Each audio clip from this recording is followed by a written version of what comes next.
अल्पसंख्यक कार्य मंत्रालय के आधिकारिक आंकड़े सामने आ चुके हैं। 7 अगस्त तक उम्मीद सेंट्रल पोर्टल 2025 पर ये नए आंकड़े साझा हुए। 7,99,000 वक्फ संपत्तियों का रजिस्ट्रेशन पूरा हुआ। पोर्टल पर ब्यौरा अपलोड करने की प्रक्रिया पिछले साल शुरू हुई थी। यूपी में 1.5 लाख, पश्चिम बंगाल में 1,30,000 से ज्यादा संपत्तियां पंजीकृत हो चुकी। पंजीकरण में उत्तर प्रदेश सबसे आगे है।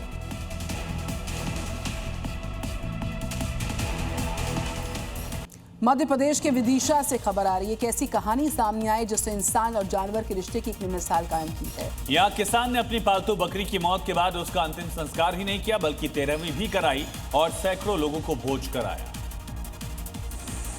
विदिशा के सिरोंज में किसान नवल सिंह मालवीय ने अपनी पालतू बकरी कटोरी को बेटी की तरह पाला था।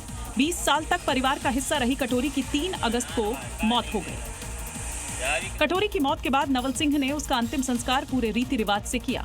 इतना ही नहीं, उन्होंने इंसानों की तरह उसकी 13वीं का भी आयोजन किया। 13वीं में करीब 500 लोगों को भोजन कराया गया। किसान का कहना है कि कटोरी परिवार का सदस्य थी। बकरी के लिए कराई गई इस अनोखी 13वीं की चर्चा अब पूरे इलाके में हो रही है और लोग इसे इंसानियत और प्रेम की मिसाल बता रहे हैं। लगातार हो रही बारिश के चलते नदी किनारे इलाकों में मगरमच्छ के घुसने के मामले सामने आ रहे हैं। ताजा मामला उत्तराखंड के हरिद्वार का। एक मगरमच्छ रिहायशी इलाके में प्रवेश करता दिखा है यहाँ पर।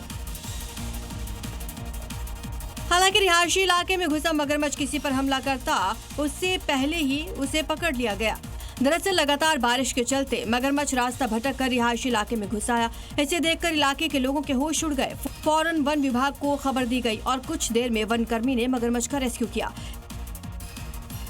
इससे पहले भी यूपी से लेकर एमपी तक रिहायशी इलाकों में मगरमच्छ दस्तक दे चुके हैं, जिन्हें रेस्क्यू कर आबादी वाले इलाकों से दूर किया गया। बारिश के चलते खाने की तलाश में नदी किनारे इलाकों में घुस आते हैं।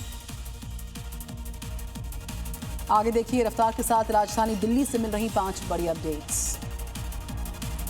दिल्ली पुलिस की south district special staff team ने बड़ी कार्रवाई की। 106 किलो हाई क्वालिटी चरस बरामद की।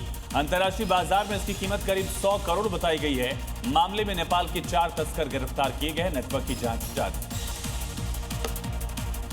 दिल्ली पुलिस की पश्चिम जिला एंटी नारकोटिक्स स्क्वाड ने 18 ग्राम MDMA के साथ एक नाइजीरियाई नागरिक को गिरफ्तार किया।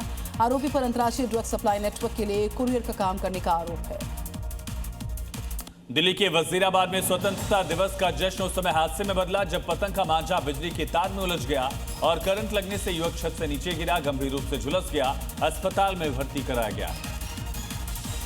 स्वतंत्रता दिवस की छुट्टी पर दिल्ली के लोटस टेम्पल में टूरिस्ट की भारी भीड़ नजर आई है। लंबी लंबी कतारें थी। एंट्री के दौरान धक्का मुक्की के बीच सुरक्षा व्यवस्था काफी बढ़ी है। भीड़ को नियंत्रित करने के लिए अर्धसैनिक बल और सुरक्षाकर्मी लगातार तैनात रहे। दिल्ली के तेखन गांव में पहली बार हरियाली तीज महोत्सव का आयोजन हुआ। बड़ी संख्या में महिलाओं ने कार्यक्रम में हिस्सा लिया। भगवान शिव माता पार्वती की पूजा कर परिवार की सुख समृद्धि की कामना की।